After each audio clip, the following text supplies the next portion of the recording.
in the KSL Traffic Center. KSL weather, cooler temperatures, rain showers today and tomorrow. 2 to 8 inches of snow could fall in the mountains with as much as a foot in the Cottonwood Canyons because of the lake effect. Right now, 55 degrees, mostly cloudy. I'm Dan Bomas, KSL News Radio, 102.7 FM, 1160 AM, and KSLNewsRadio.com, Utah's news, traffic, and weather station. Inside Sources. Inside Sources. America's voice of reason.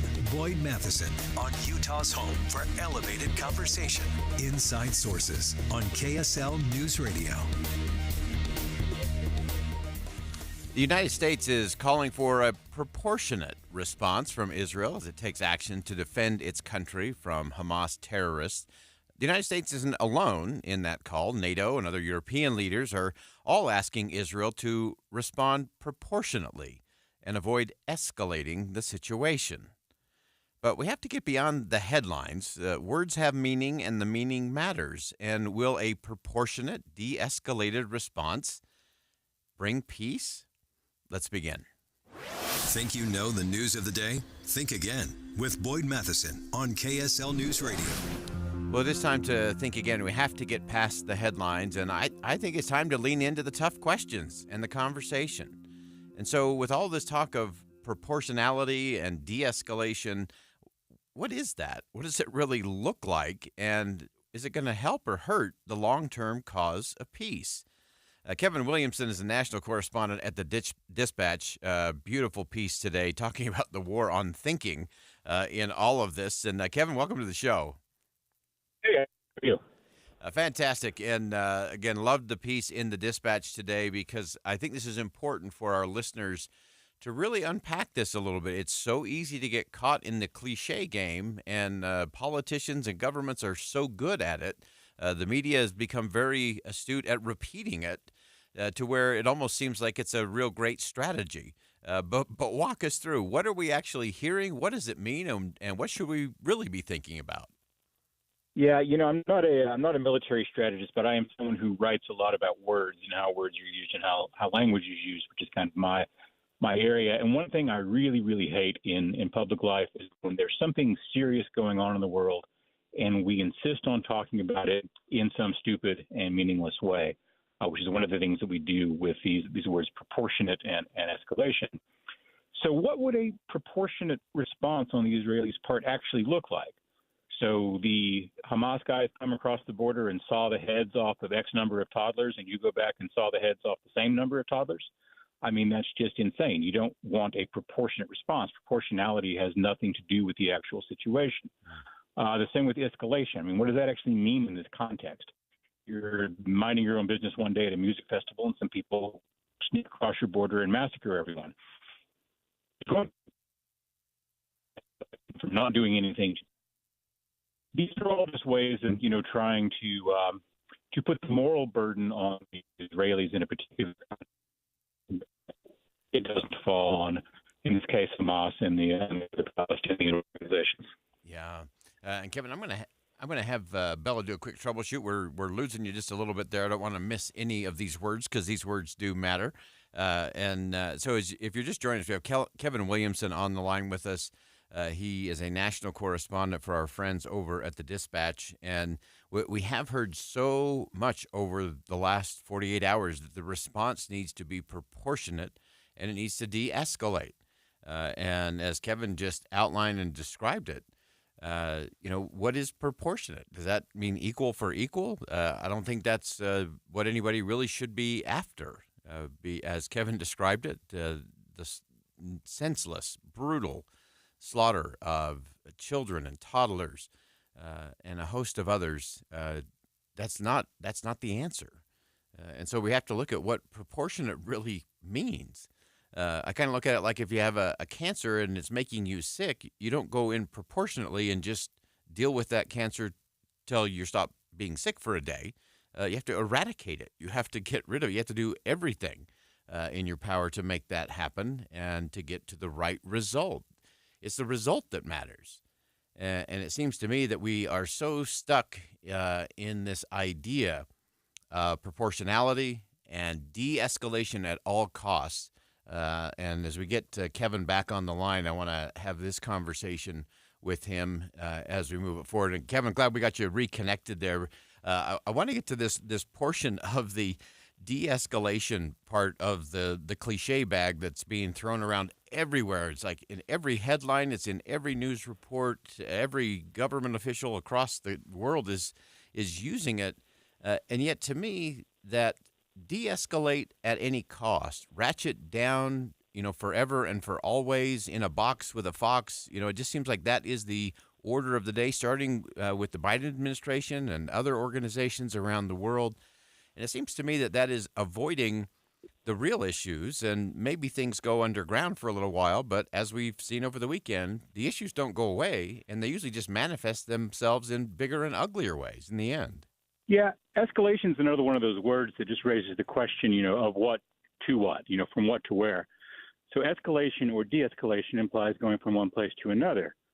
Before these attacks, the Israelis were not really engaged in a military way with Hamas. They were just living their lives, going to music festivals, celebrating a particular holiday. So they're going to have some kind of response, and that is going to be an escalation. What we do is we have this, way of talking about the Israelis as though they had some special moral obligation not to engage in national self-defense. If there was some terrorist group in Mexico that crossed the border into Texas, where I live, and massacred 1,200 people, what do you think the United States response to that would look like? It would look like something that's going to make whatever the Israelis do look like a walk in the park. It's going to be a very different kind of world. So we have this goofy, meaningless way of talking that is a way of not saying what people actually want to say, which is that the Israelis simply don't have a right to defend themselves. Yeah, and to me, that's where it all starts to unravel in so many different directions. Because if that is the end, if the only answer is that they really don't have a right to defend, they don't have a right to eradicate a clear and present threat that has taken innocent lives, then we're into a whole nother level of crazy conversations that just don't lead us anywhere towards the crucial conversation or the path to peace. Right. Well, sometimes talking is a way of not communicating rather than a way of communicating. What we're not communicating here is that this conflict, the Israelis have tried to settle it politically.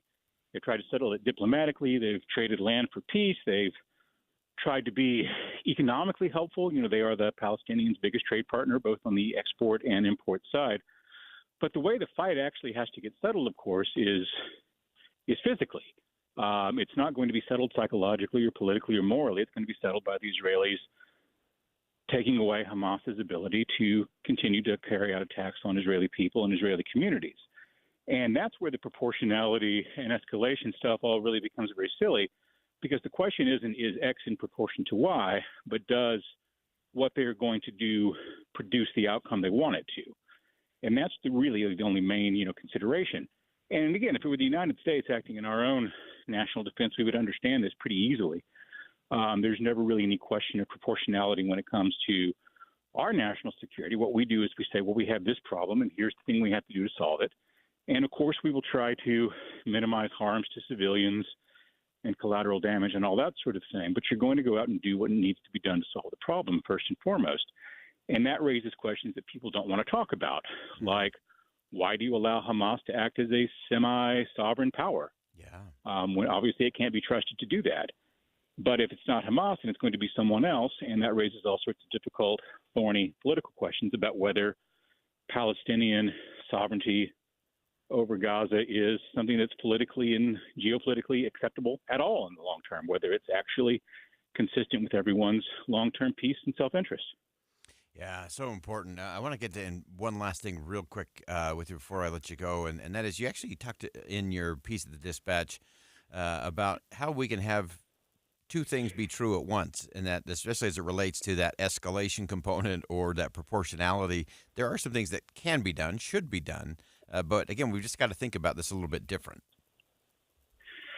Yeah, it's certainly the case that Israel, like any other advanced, technologically sophisticated modern country, can wage war in different sorts of ways. And you can do it in a way that takes the interests of civilians and non-combatants into account, or you can do it in a way that completely ignores it.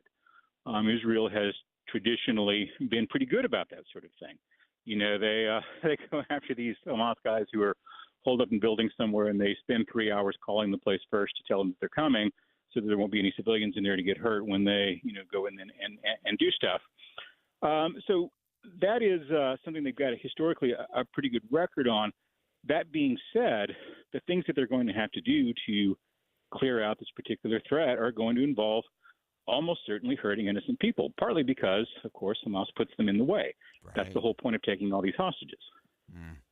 Great perspective, as always. Kevin Williamson, national correspondent with our friends over at the Dispatch. Kevin, thanks so much for joining us. These are crucial questions for us as we listen and absorb and consume all of the news around what's going on in Israel and Gaza. And we have to get past just the headline, and we have to think about what does this really mean and where does it actually lead us. Kevin, thanks so much for joining us today. Thank you. All right, some great perspective there. The words have meaning. The meaning matters. And when we hear those words of proportionate response, and you'll hear it a lot, and you'll hear it more in the days ahead, you've got to ask yourself, what does that really mean? And what does that really look like? And then you get to de-escalation. Is it de-escalation at all cost? Is it de-escalation to the point that you cannot defend your own sovereign territory or your own innocent people? So, as always, the headlines are the headlines, and we have to consume those, and it's the place we begin our discussions.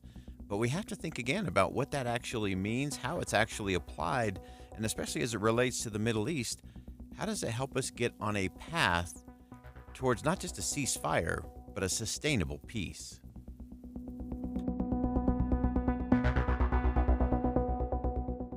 Think again on Inside Sources with Boyd Matheson. For kids like Bryson, Afu, Liz, and Noah, healing has a home. It's not like home, but it just felt like a home. Hear their stories during this year's Give-a-thon. I'm beyond grateful for Primary Children's. I didn't feel scared or anything because I knew that they'd take care of me. It's one of a kind. Join us and be inspired. I'm very happy. They saved my kid, and that's something I can never repay. The Give-a-thon for Primary Children's Hospital. Thursday, October 19th on KSL News Radio.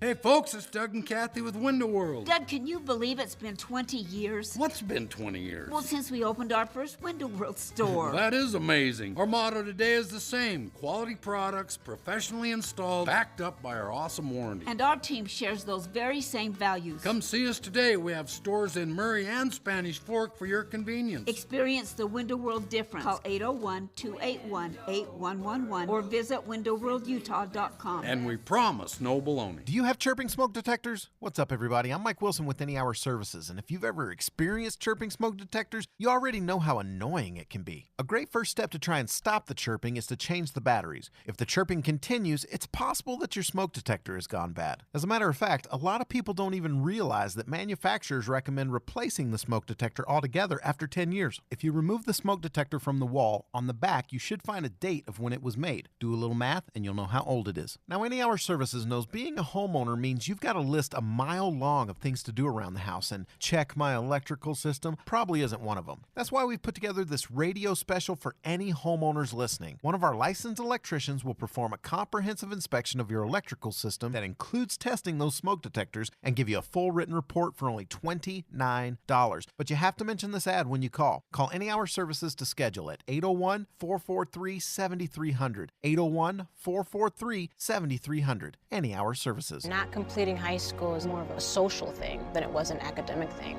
Even though all these years have passed, I still had that longing to have my diploma. At age 30, Carissa finished her high school diploma. If you're even considering getting your high school diploma, you can do it. No one gets a diploma alone. If you're thinking of finishing your high school diploma, you have help. Find free adult education classes near you at finishyourdiploma.org. That's finishyourdiploma.org. Brought to you by the Dollar General Literacy Foundation and the Ad Council. Attorney Joe Cordell. Business owners and professionals face special challenges in divorce court. In addition to everything else going on, they have to contend with allegations that they are earning more than they are, coupled with claims on their business or practice itself. Clients with assets depend on their divorce lawyer's skills in these matters, and that's why it's so important to hire someone that has those skills. Schedule an appointment with one of Cordell & Cordell's Salt Lake City area attorneys. 910 West Legacy Center Way, Suite 120, Midvale, Utah, 84047. With the three things you need to know this hour, I'm Dan Bonas. First, NASA scientists have cracked open the capsule that contains a material brought back to Utah from a distant asteroid. Second, Utah's abortion rate increased during the pandemic, but we haven't seen data from last year when the Roe v. Wade decision was overturned. Third, Representative Steve Scalise of Louisiana has been nominated by the Republican majority in the House to become the next Speaker. 55 degrees, mostly cloudy right now in Salt Lake City, and back to Inside Sources on KSL News Radio. Hear elevated conversation on crucial issues. Boyd Matheson on Inside Sources. As labor strikes, insecure border, economic pain here at home combines with an increasingly violent conflict around the world, the Biden presidency is being stress tested like never before. And as a strong leadership is needed most, it seems that President Biden and his team are not doing a lot to instill all the confidence they need to say, yes, we've passed that stress test and we're ready for next. Great piece in Politico talking about that stress test, and really pleased to have back on the show with us once again Jennifer Haberkorn, White House reporter for Politico. And Jennifer, welcome back.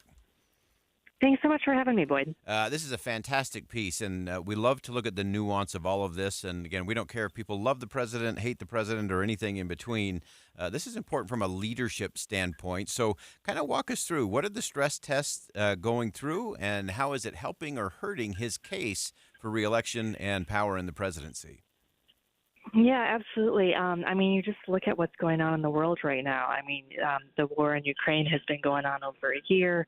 We had the invasion by Hamas into Israel over the weekend, a surprise situation for one of the U.S.'s top allies in the Middle East. You have the UAW strike, which is continuing perhaps longer than some folks had anticipated, and it's all just it's mounting, you know. And when you think about the broader image that President Biden is trying to project to not only the world, but to voters who are going to the ballot next year, it's one of, you know, confidence, calm, I've got this under control, I'm a seasoned leader, I know how to deal with things.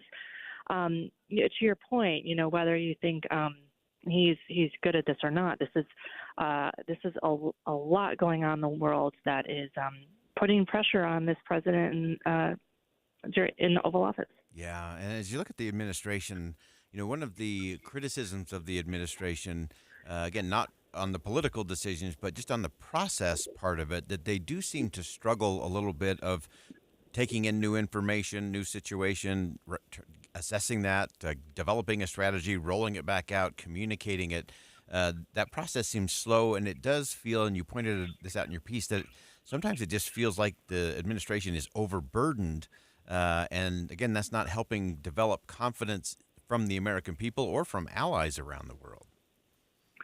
Yeah, and I think you know, one of the ways that we see that messaging to the point you were making is around this Bidenomics. You know, that the White House is trying to put out there that you know, that the president owns this economy, that it's getting better, and it's and inflation is not as high as folks think, and that's you know, something else that's on their plate, and it's not going great, frankly. You know, polls show that the American public doesn't really believe that message. You know, it is pretty hard to tell people, you know, yeah, you see that those prices at the grocery store and they're increasing, but the rate of inflation is slowing. You know, that rate of inflation is kind of you know, something you'd hear from a professor or a think tank, and doesn't really matter to someone's bottom line when they're just looking at how much is their grocery bill this week compared to a year ago. Yeah, and that does seem to be the great disconnect. That the president can tout some of those numbers, job numbers, but it seems so disconnected from what the American people are feeling or what they're talking about around the kitchen table, that seems to undermine that. Like, wait a minute, there's a dissonance there that is a little bit challenging. I also want to get to this idea just in terms of the overall bandwidth. Clearly, this is a unique period, and that bandwidth becomes a challenge as you rattled them all off between Ukraine and what's going on in Israel, looking at the economy and jobs and the border, and the list goes on. It's interesting that I thought the president did well yesterday in his address, talking about Israel and where things were. I thought that was a good moment for him.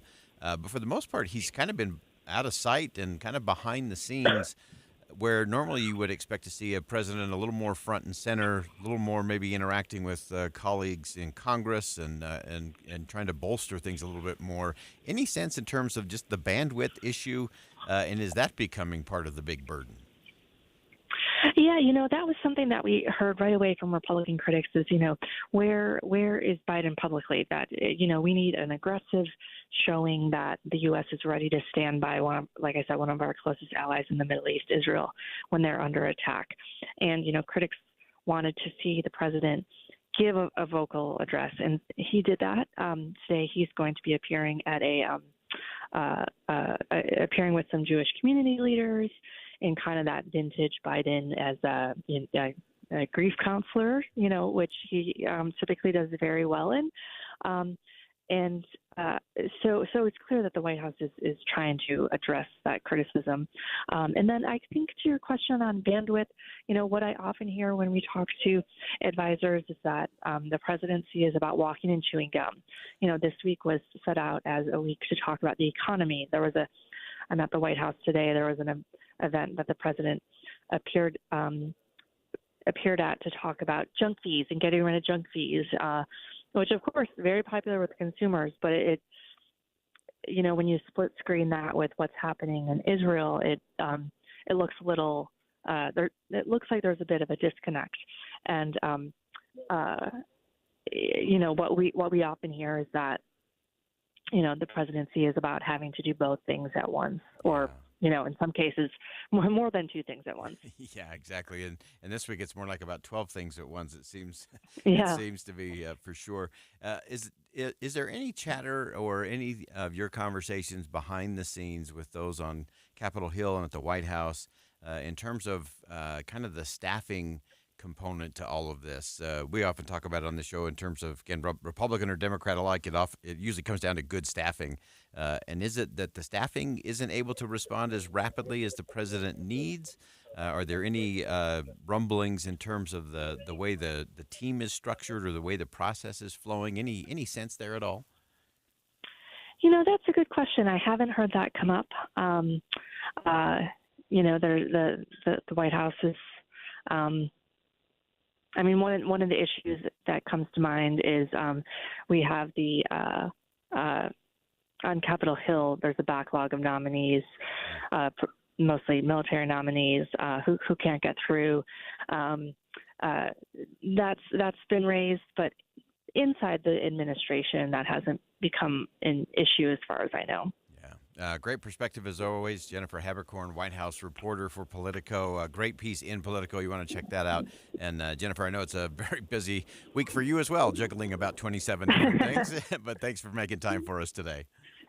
Great to talk with you. All right. Again, that's Jennifer Haberkorn, White House reporter for Politico. And this is a real challenge for the administration. This is the ultimate in stress test. And it will have a big impact, not only in terms of the issues of the day and everything going on this week, it will also impact the president politically as he starts marching towards 2024. And if people think he's up for that task, if he has the team around him that can keep everything rolling, and we'll continue to follow all of that. We'll step aside for some bottom of the hour news. More Inside Sources coming up next.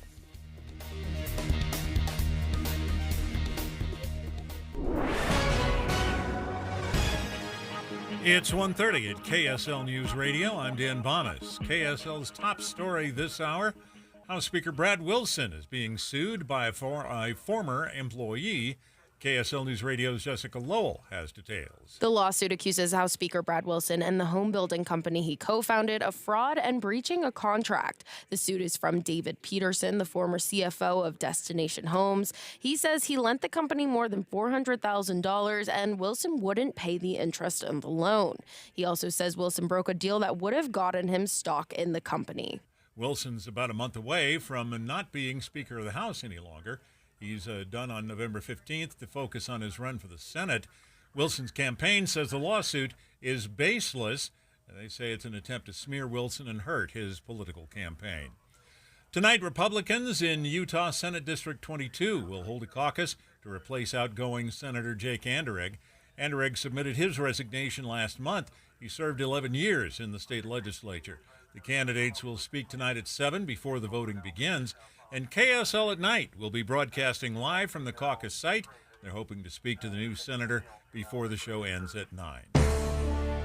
Our top national story this hour from ABC News. More than 2,000 people now confirmed dead on both sides of the war between Hamas and Israel. Hamas militants attacked dozens of border communities over the weekend. Hamas has also been firing rockets into communities in Israel, and more than 100 hostages have been taken into Gaza. Israel has responded with an air campaign and has also cut off essentials like food, water, and electricity. ABC's Ines de la Cuetara has more. This is the first time that's happened. That's really unprecedented that they're cutting off water. And we now know, according to Gaza's power authority, that there is no more power. The one power station in Gaza isn't working anymore. They've run out of fuel. So you can imagine what that's going to mean for civilians there. This is one of the most densely populated areas in the world. At the same time, the number of hostages held by Hamas now estimated anywhere from 100 to 150. Your money at this moment, the Dow Jones average is up now after having been both up and down today, but just by 5 points. The NASDAQ is up 66 points right now. And our KSL weather, we've got another day of rain before things clear up. That's next. KSL News Time, 1:32. Hi, this is Amanda Dixon. No matter what traffic you're facing, children at Primary Children's Hospital face so much more. The KSL Giveathon has begun. Please give now at kslkids.com.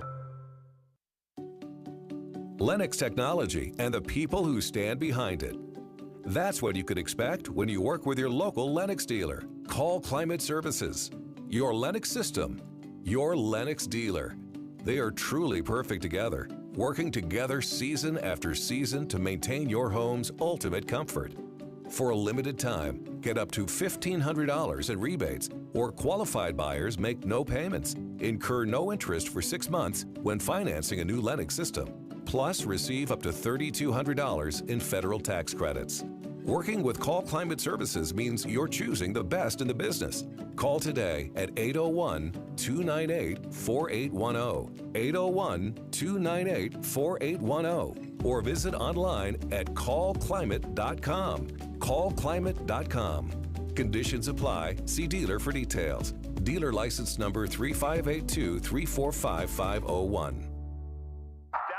How do they get so excited about 50 yards? Think of what you could sew with that. But you need a really great sewing machine, a Bernina. Get Bernina sewing, serging, and embroidery machines and accessories at fantastic prices. The Bernina Super Weekend Sale. Don't miss this Dave's Bernina Super Sale, Saturday, October 14th, featuring 72 months no interest on certain machines at our Provo and St. George stores. Come see the all-new Bernina 790 Pro. It is specially priced and get $2,400 worth of free gifts with purchase. That includes embroidery bundle, hoops, and machine suitcases. Save thousands when purchasing a Bernina quilting bundle.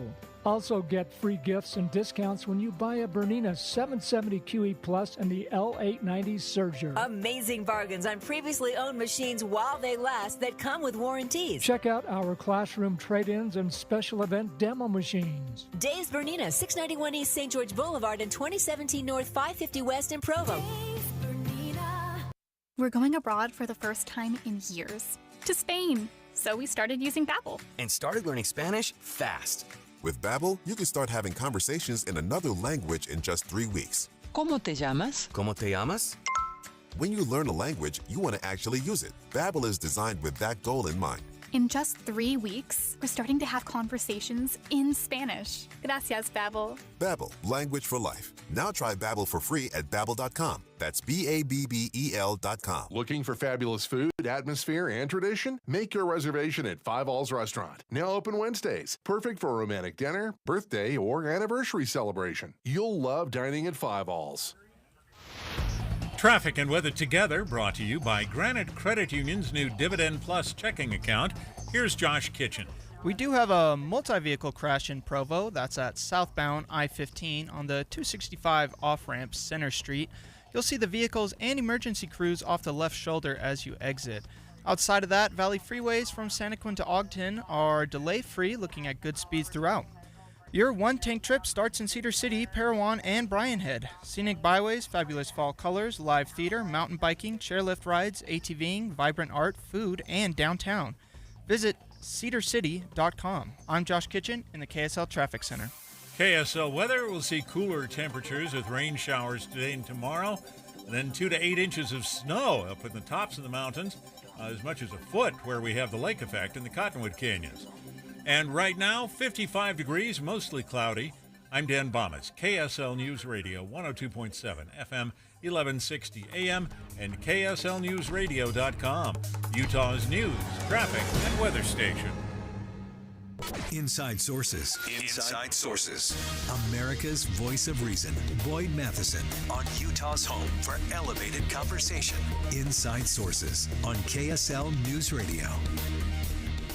We're really pleased to have joining us on the line today Jordana Miller, of course, ABC News correspondent. She is in Jerusalem right now. And Jordana, we know it is evening now in Israel. Give us a little sense, first of all, of what is the feeling, what is the sense on the ground there in Jerusalem? I mean, politically, there have been major developments today, and that's the Prime Minister Benjamin Netanyahu has essentially formed an emergency, a unity government with his one-time political rival, General Benny Gantz, and they've set up a war cabinet. That means that Netanyahu, his defense minister, Yoav Gallant, and now Benny Gantz will be just the three of them in this. They are the central players now directing this war. And that broadens out Netanyahu's government. It's no longer being led by his far-right leaders.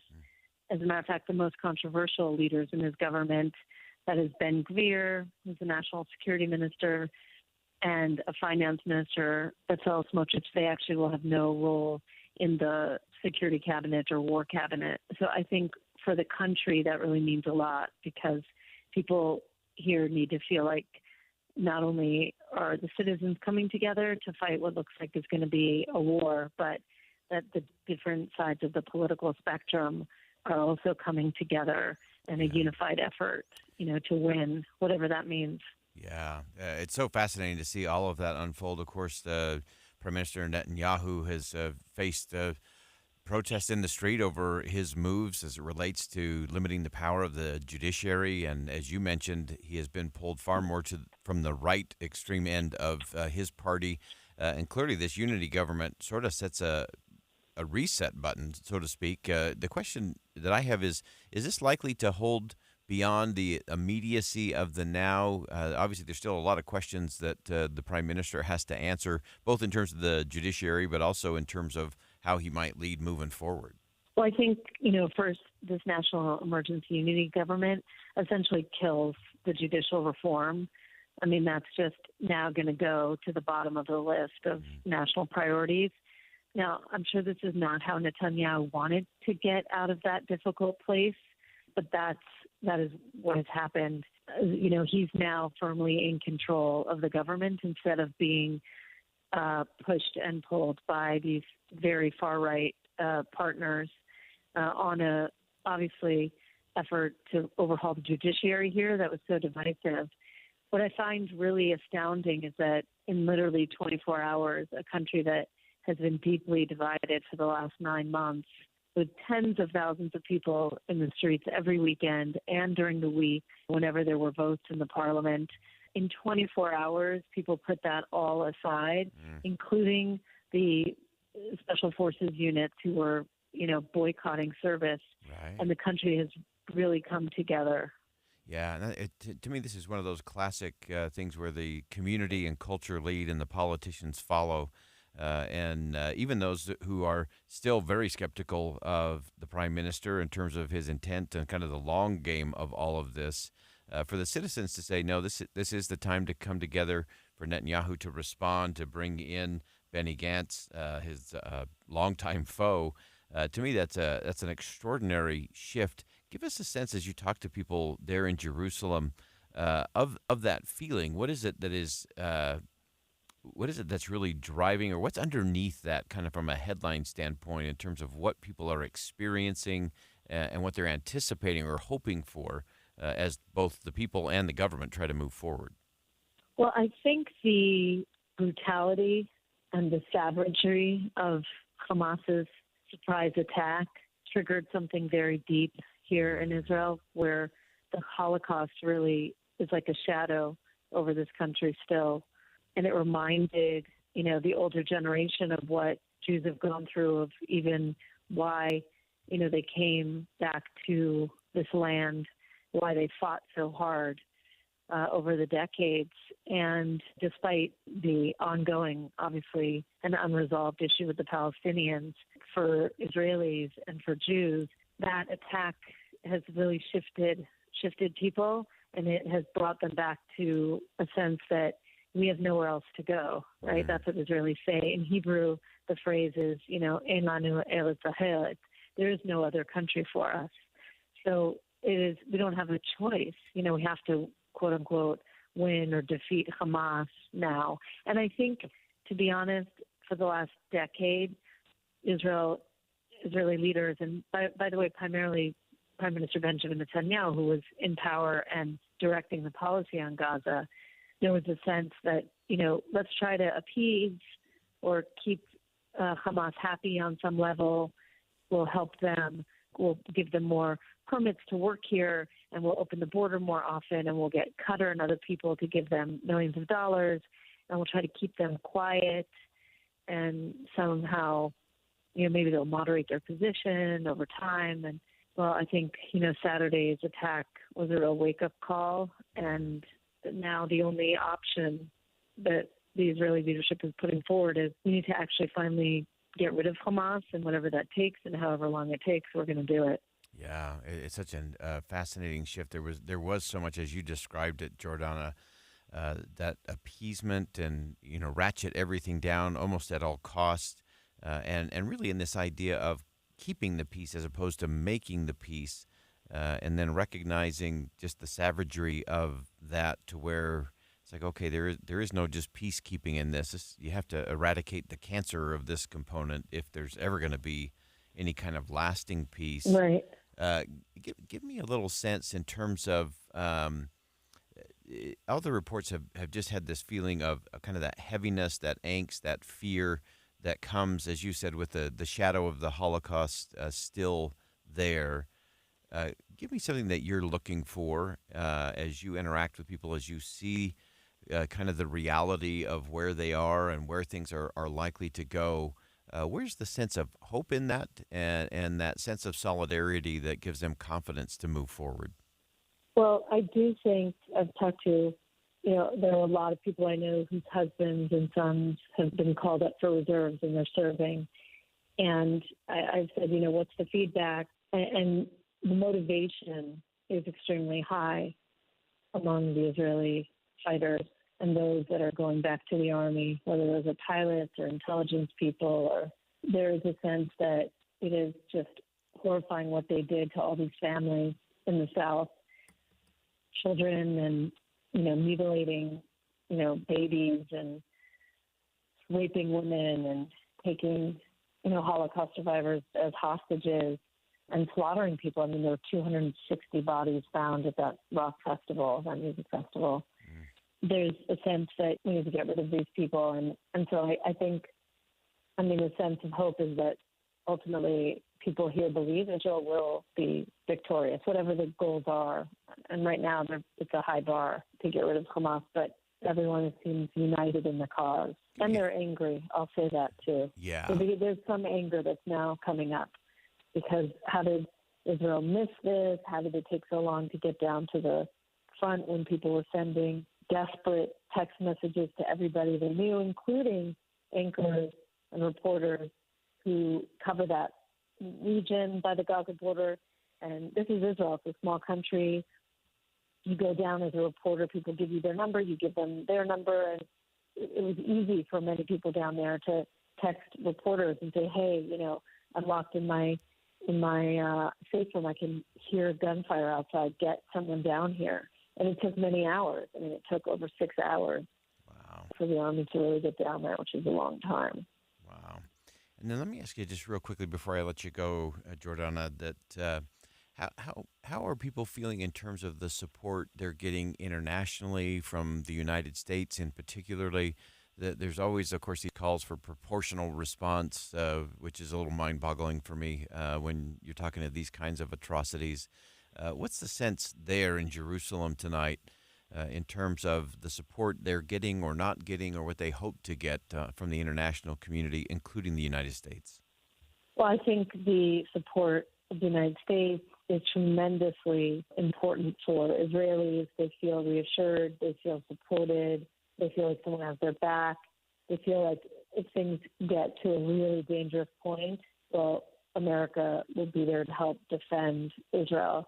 And I think President Biden, I heard from people like Doug Feit, who is a GOP Iran hawk, right? He is here in Israel. He wrote something overnight for Newsweek, but even, these very conservative newsmakers in America and certainly here in Israel, they have just felt that the president hit exactly the right tone last night, that he was empathetic, that he understood the echoes of history that this attack triggered, and that, like many people, he sees the savagery and what he called, indiscriminate evil of Hamas, and that he vowed, to be there and help Israel defeat Hamas in whatever ways needed. Right now it's arms, right? Some arms have already arrived here from the United States. And of course, when the United States leads, then the international community often follows. So this is so important, I think, for Europe, for the European leaders who are also showing support. And I think Israel, the leadership is just hoping that support stands and is solid. Yeah. Great perspective, as always. Jordana Miller, ABC News correspondent, calling us from Jerusalem. Jordana, we so appreciate your reporting, your perspective, and your insight on all of this. Stay safe, and we look forward to having the conversation continue as this all moves forward. Thanks so much. That's Jordana Miller from ABC News. We appreciated her joining us late in Jerusalem. And you can hear just that heaviness in her voice. Obviously, those that are reporting this out of Israel are feeling the impact of all of that, the awful atrocities, the intensity of what's going on, the fear and the frustration of the people there inside of Israel. I think there's so many things that are weighing in so many different directions, and I appreciated Jordana giving us that perspective in terms of what does it feel like, what's the sense there. Very important as we look at the overall discussion. We're going to step aside for a quick break. When we come back, we'll take a look at what's going on from the military standpoint. We'll get some insight from John Kirby and the White House in terms of American hostages and some additional updates. Stick around. More Inside Sources coming up next.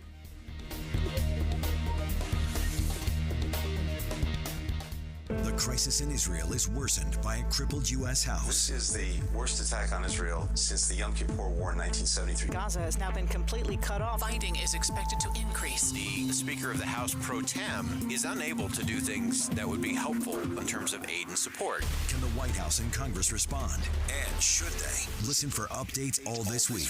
Tim and Amanda have overnight developments as soon as you get up, and we have long-form coverage during the day here on KSL News Radio. If you're looking for the highest quality of financial services, only one place to go. Hercules Credit Union. They've been doing this since 1946 with the slogan of always growing stronger together. That's the name of the game. And right now at Hercules Credit Union, you can go for the gold. Open a checking account with Hercules Credit Union. Qualify for gold tier status in the first 90 days, and they'll deposit $200 right into your account. Simple as that. In addition to that, you'll get all the benefits of being a gold tier checking status member.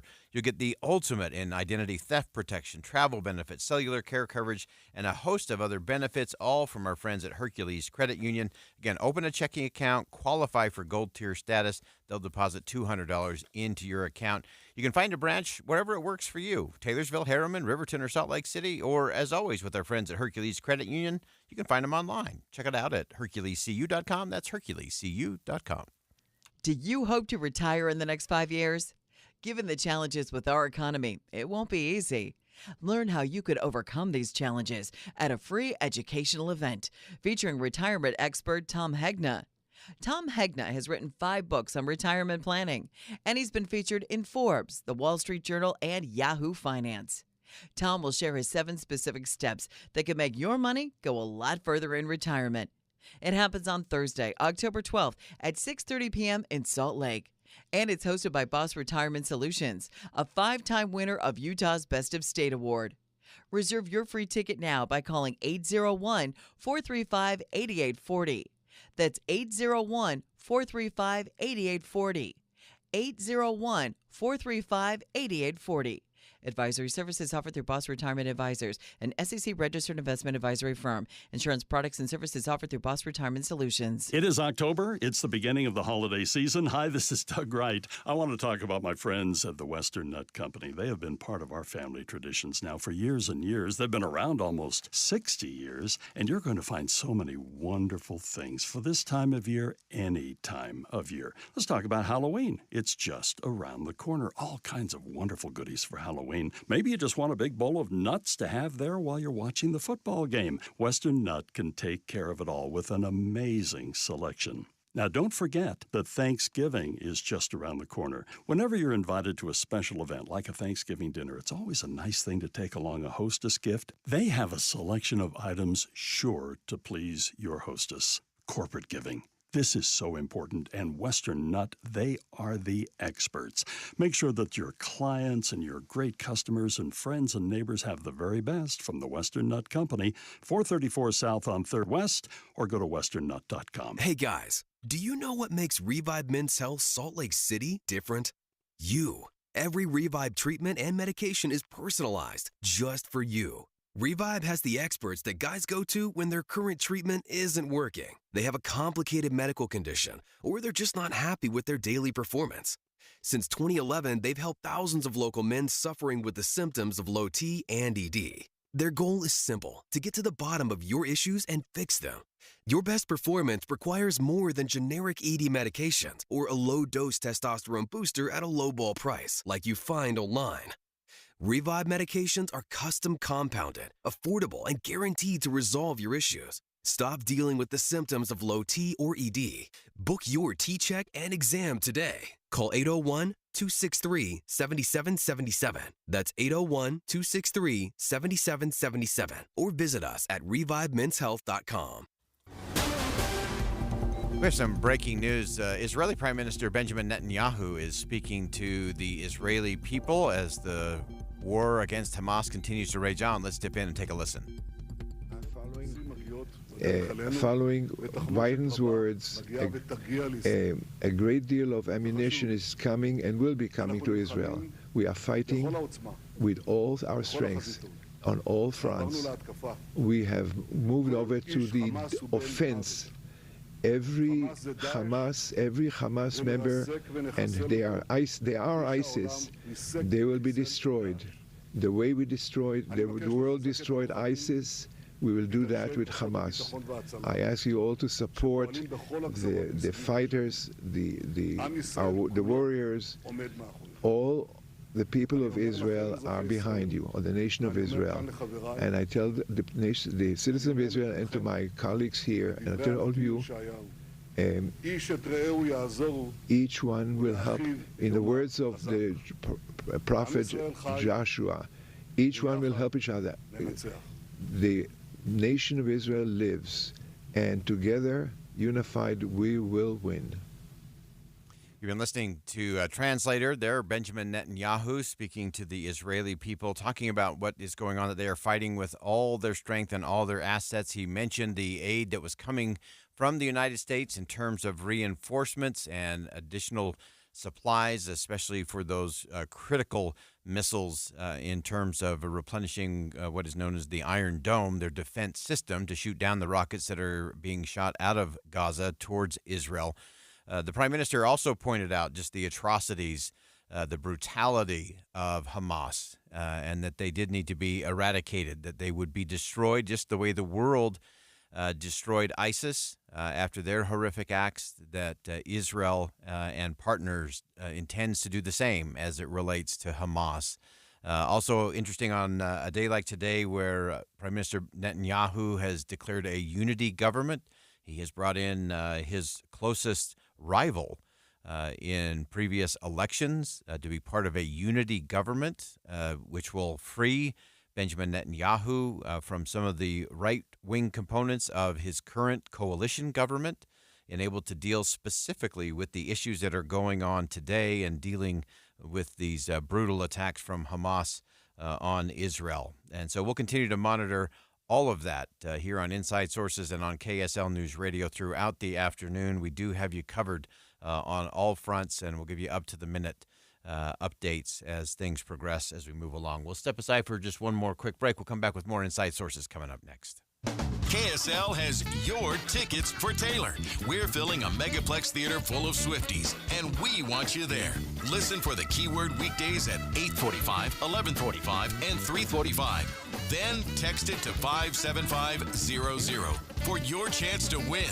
Want a reminder? Text the word Taylor to 57500, and we'll alert you when the contest is about to start. Details and more chances to win at KSLNewsRadio.com. Join KSL for a special movie show Thursday, October 12th from 7 to 9 p.m. at the Jordan Commons Megaplex to celebrate Taylor Swift. The Eras Tour in theaters Thursday at Jordan Commons Megaplex. Boyd Matheson divides rage from reason on Inside Sources. Welcome back to Inside Sources here on KSL News Radio.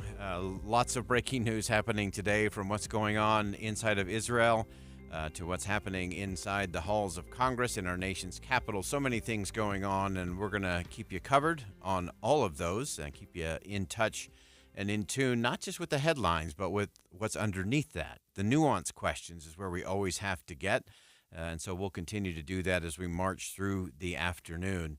If you've missed any of the program, we had a fascinating conversation right off the top of the show with Kevin Williamson. Kevin is with the Dispatch, and we're going to come back to this coming up at 2:20 and talking about words. You've heard me say it on this show before. Words have meaning, and the meaning matters.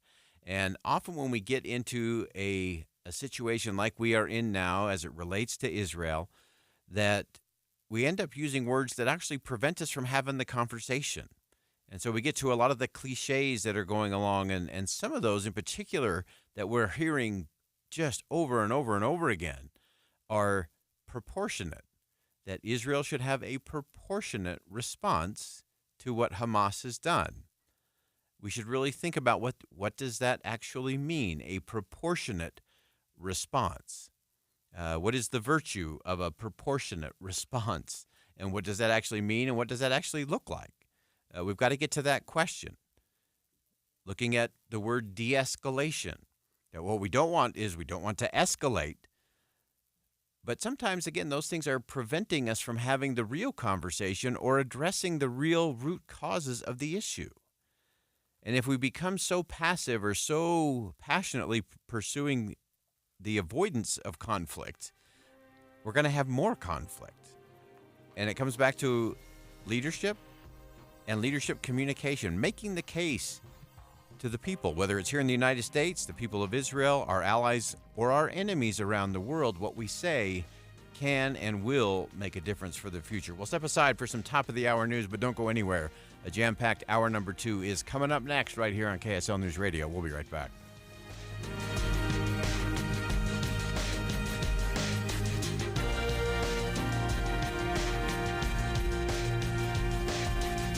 KSL FM Midvale. KSL Salt Lake City. Listen at home on any smart speaker. And in your car at 102.7 FM. This is KSL News Radio. Utah's news, traffic, and weather station. It's 2 o'clock at KSL News Radio. I'm Dan Bomas. KSL's top story this hour, a second lawsuit against Operation Underground Railroad founder Tim Ballard has now been filed in court. KSL's News Radio's Lindsay Aerts reports, like the one filed earlier this week, It alleges sexual assault and battery as well as fraud. This second suit, though, is from a couple, a woman who alleges she was sexually assaulted and the husband who claims he was threatened by Ballard and their separation was caused by the wedge that Ballard put into their marriage. The first suit was brought by 5 anonymous women against Ballard, OUR, its board, and several other companies. So is this one. Ballard's current nonprofit has said that Ballard vehemently denies the allegations brought by these unnamed women. This suit, like the last one, claims Ballard used the couple's ruse tactic to make women appear as his wife or girlfriend on undercover missions. The women allege the ruse crossed the line. Our top national story this hour from ABC News. Secretary of State Antony Blinken spoke as he boarded a plane for Israel this afternoon, promising the country will have everything they need to defend themselves. I'm going with a very simple and clear message on behalf of the President of the United States and on behalf of the American people. And that is that the United States has Israel's back. We have the back of the Israeli people. We have their back today. We'll have it tomorrow. We will have it every day. And your money at this moment as we approach the close of trading. The Dow Jones average now up 65 points. The NASDAQ is up 96 points at this hour. And our KSL weather, we won't get out of the rain until later this week. That's next. KSL News Time 201. Hi, Tim Hughes. Please give today to Primary Children's Hospital because miracles are happening today. The KSL Give-a-thon has begun. Donate at kslkids.com.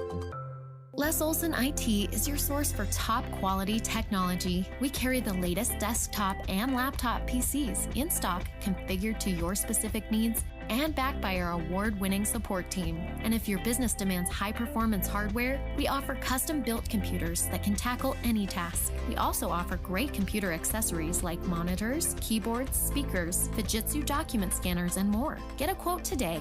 Les Olson IT. Some days, my active psoriatic arthritis makes it hard to get in the game. Now, the ball is in my court, thanks to treating my skin and joints with Skyrizi, Risankizumab Riza, a prescription-only 150 milligram injection for adults. Nothing is everything. Skyrizi helps with less joint pain, stiffness, swelling, and fatigue.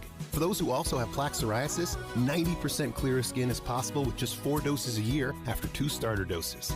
Don't use if allergic to Skyrizi. Serious allergic reactions and an increased risk of infections or a lower ability to fight them may occur. Before treatment, your doctor should check for infection and tuberculosis. Tell your doctor if you have an infection or symptoms such as fever, sweats, chills, muscle aches, or cough, or if you plan to or recently received a vaccine. With Skyrizi, there's nothing like clearer skin and better movement, and that means everything. Ask your doctor today about Skyrizi and visit Skyrizi.com or call 1-866-SKYRIZI to learn more. They say good things come to those who wait, but this October, better things come to those who act now. What's up, everybody? I'm Mike Wilson with Any Hour Services, and October is the best month to replace your old furnace and air conditioner if you're trying to beat the winter rush. You see, we've structured our pre-season savings so that the sooner you buy, the more you save. Through the end of October, when you have Any Hour Services install your new furnace and air conditioner, you'll save $2,500 off any new system you choose. And that doesn't even factor in the rebates and incentives you might qualify for. All you have to do to get this deal is get a hold of Any Hour Services before the end of October and schedule a free estimate. After we show you what options are available, pick the system that best meets your needs, and we'll take $2,500 off. If you wait until November to call, you'll still save, but not as much. So if you want to save $2,500 off a new furnace and air conditioner, you need to call Any Hour Services before the end of October and schedule a free estimate. Google Any Hour Services or schedule online at anyhourservices.com. No one helps more homeowners than Any Hour Services. It's the Fall Football Classic that set the world on its side. A wishbone defense and a Brown Omega-3 offense. The Oakdale Egg Farm Showdown like you've never seen it before. Both teams in pursuit of gridiron glory. It was 4th and goal. History was made when Omega-3 took the field. Hey, come on, wake up. Your omelet is ready. Huh? Breakfast, lunch, or dinner. Use Oakdale's cage-free eggs for your winning team. No hormones or antibiotics are ever added, and they're high in protein. Oakdale.com. Traffic and weather together, brought to you by Granite Credit Union's new Dividend Plus checking account. Here's Josh Kitchen. Be careful of wet road conditions this afternoon. Specifically, a KSL traffic trooper has let us know about moderate rain between Willard and Brigham City. That's causing some slower speeds, but no significant delays. In Utah County, crews are still working on a multi-vehicle crash. That's on I-15 southbound off-ramp near Center Street, Provo. Those crews are off to the left shoulder, not causing any delays for now. With over 30-plus specialties and multiple locations across Utah, Revere has you covered for all your health needs. Revere Health, your partner in health, your partner for life. Online at reverehealth.com. I'm Josh Kitchen in the KSL Traffic Center. KSL weather, we'll see cooler temperatures with rain showers today and tomorrow. 2 to 8 inches of snow could fall in the mountains with as much as a foot in the Cottonwood Canyons. And right now, it's 55 degrees, mostly cloudy in Salt Lake City. I'm Dan Bomas, KSL News Radio, 102.7 FM, 1160 AM, and KSLNewsRadio.com, Utah's news, traffic, and weather station. Inside Sources. Inside Sources. America's voice of reason. Boyd Matheson on Utah's home for elevated conversation. Inside Sources on KSL News Radio. Things are moving fast and swinging wildly in our nation's capital today. Up on the Hill, the Republican conference has been racing to elect a new Speaker of the House. Of course, we've got the war breaking out in Israel, has highlighted the fact that the House really can't do what it needs to do in terms of responding without a Speaker of the House. The Speaker pro tem only has limited power and can only really move things that are already in process. But it appears that that's going to change, and it could change actually sooner than some might expect. The Republican conference met together. They nominated Louisiana Representative Steve Scalise to be the next Speaker of the House. It was a fairly close race, 113 to 99 over Congressman Jim Jordan. And initially, reports were coming out that the conference was going to wait and bring this to the floor of the House tomorrow for a vote on the speakership, and that seemed to allude to maybe the idea that Steve Scalise had some more work to be done in order to secure the 217 votes he's going to have to get to in order to actually become the Speaker and wield the gavel in the House of Representatives. In just the last few moments, there's been a number of comments, including Representative Matt Gaetz, who, of course, was the instigator in the calling to vacate the chair that ultimately led to the demise of Kevin McCarthy as Speaker of the House. Matt Gaetz has said that he looks forward to casting a vote for Steve Scalise. With that rumbling and that chatter going on inside the halls of Congress, there are some that are speculating that there could be a vote within the next couple of hours for that speaker race. And if the Republicans have united around Steve Scalise, I'm sure they will be anxious to do that before anyone else goes sideways or things get back off the rails. So we're going to continue to be checking with our inside sources in our nation's capital to see whether that vote for Speaker of the House will happen today or whether it will indeed be pushed off to tomorrow. There'll be a lot to read into that as we move along. So I want to get into a couple of the ramifications of that beyond the headlines. And I want to start actually with the former Speaker now, Kevin McCarthy, who talked about the circumstances that the nation finds itself in and that he stands by his decision to keep government open, which ultimately cost him his position as Speaker of the House. Could you imagine if we were sitting here, that we were in a shutdown? That as we asked our 30,000 men and women in the military in the Middle East to defend us without being paid?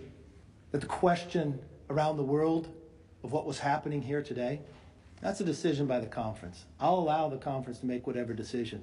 Whether I'm Speaker or not, I'm a member of this body. I know what history has had, and I can lead in any position it is. So I think it's important to just underscore that and put a pin in that because, again, whether you're a big fan of Kevin McCarthy or not, I've been critical of the former Speaker on a number of things, from strategy to tactics and a host of other things in between. But he did do the right thing when it came to funding the government, getting that passed, and whether Speaker or not, he said he can lead from any position. That's actually something we talk about a lot on this program. It's easy to lead from the front. The leaders I love the most can lead from any point on the compass. So it will be interesting to see, can Kevin McCarthy have influence? Can he shape conversations and drive legislation from any point on the compass inside the House of Representatives. Now, after the meeting when Representative Steve Scalise was nominated to be the Speaker of the House, he spoke to reporters about his very first priorities, very important and an important message to our allies and to our enemies around the world. We have a lot of work to do, not just in the House for the people of this country, but we see how dangerous of a world it is and how things can change so quickly. We need to make sure we're sending a message to people all throughout the world that the House is open and doing the people's business. And our first resolution that we pass under Speaker Steve Scalise will be to make it clear that we stand with Israel. Obviously, there's a lot more work to do. The conversations we've been having with my colleagues over the last few days leading up to this show that there's a resolve that we need to get back to work. So again, that was Representative Steve Scalise just shortly after he got 113 votes to 99 for Jim Jordan to get the nomination within the Republican conference. Now, important to note, that does not guarantee that he will be the Speaker of the House, because on the floor of the House of Representatives, you actually have to get normally to 218, but there's a few vacancies, including one here in the state of Utah, so there are some members who are out. So the magic number will be 217 in order to become the Speaker of the House. So he still has work to do there, but he did come out very strong out of that meeting and important messages. And I actually think Steve Scalise got these right. He immediately addressed the situation going on in Israel, that the U.S. would stand with Israel, that the first thing that would be passed under his gavel as Speaker of the House would be a motion and a message, a resolution to stand with Israel.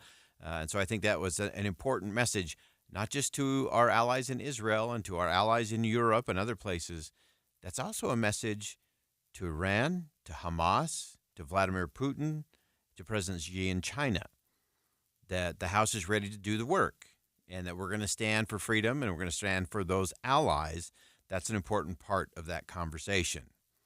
Steve Scalise went on to say that his first domestic priority will be to talk with President Biden about the crisis at our southern border and discuss solutions to secure it and transform it. I'm also going to be calling on President Biden to sit down and talk about the crisis at the border. As we have an open southern border, and we've seen millions come in the last few years, including people on the terrorist watch list, we cannot have an unsecure border. It's time we sit down and have a conversation about how to secure America's border. And it's not a Republican or a Democrat issue. There are Democrat mayors all over the country who've been calling on the president to do this too. That's a conversation we need to have today. There's a lot of important work to do on behalf of people who are struggling, not only here in America, but who are concerned all around the world. Really strong messaging from Steve Scalise, not particularly known as a dynamic speaker, a dynamic leader in that sense of being the master of communication. I think that was a pretty strong start for a would-be Speaker of the House. He's got to secure 217 votes on the floor of the House, and we'll watch that, whether that happens in the next couple of hours or whether it happens tomorrow. We'll keep you posted on that. But I do think that Steve Scalise got that right. He wants to talk to the president about the crisis at the border. And not just about building a wall. It's about securing it. It's dealing with the fentanyl issue. It's also about fixing the immigration system. And he concluded by saying, look, these are not Republican or Democrat issues. These are American issues. He talked about the Democratic mayors in many of those border communities that are struggling because they're overwhelmed and overrun, and that's got to be fixed. So I think it's a really interesting coming out of that conversation inside the GOP conference that Steve Scalise came out with some very strong statements for the White House, for his colleagues on the other side of the aisle in the House, the Democrats. He also had important messages for our allies, and I think he actually took some pretty important shots at our enemies around the world.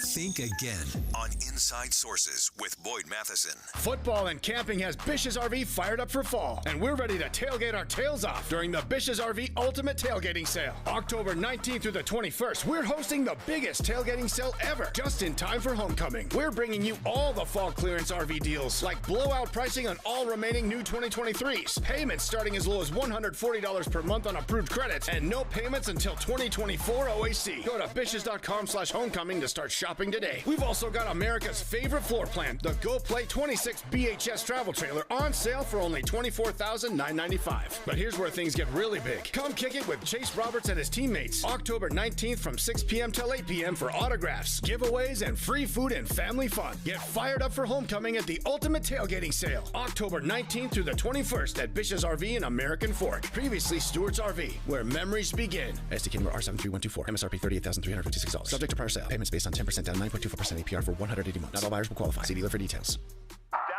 How do they get so excited about 50 yards? Think of what you could sew with that. But you need a really great sewing machine, a Bernina. Get Bernina sewing, serging, and embroidery machines and accessories at fantastic prices. The Bernina Super Weekend Sale. Don't miss this Dave's Bernina Super Sale, Saturday, October 14th, featuring 72 months, no interest on certain machines at our Provo and St. George stores. Come see the all-new Bernina 790 Pro. It is specially priced and get $2,400 worth of free gifts with purchase. That includes embroidery bundle, hoops, and machine suitcases. Save thousands when purchasing a Bernina quilting bundle. Also get free gifts and discounts when you buy a Bernina 770 QE Plus and the L890 Serger. Amazing bargains on previously owned machines while they last that come with warranties. Check out our classroom trade-ins and special event demo machines. Dave's Bernina, 691 East St. George Boulevard and 2017 North 550 West in Provo.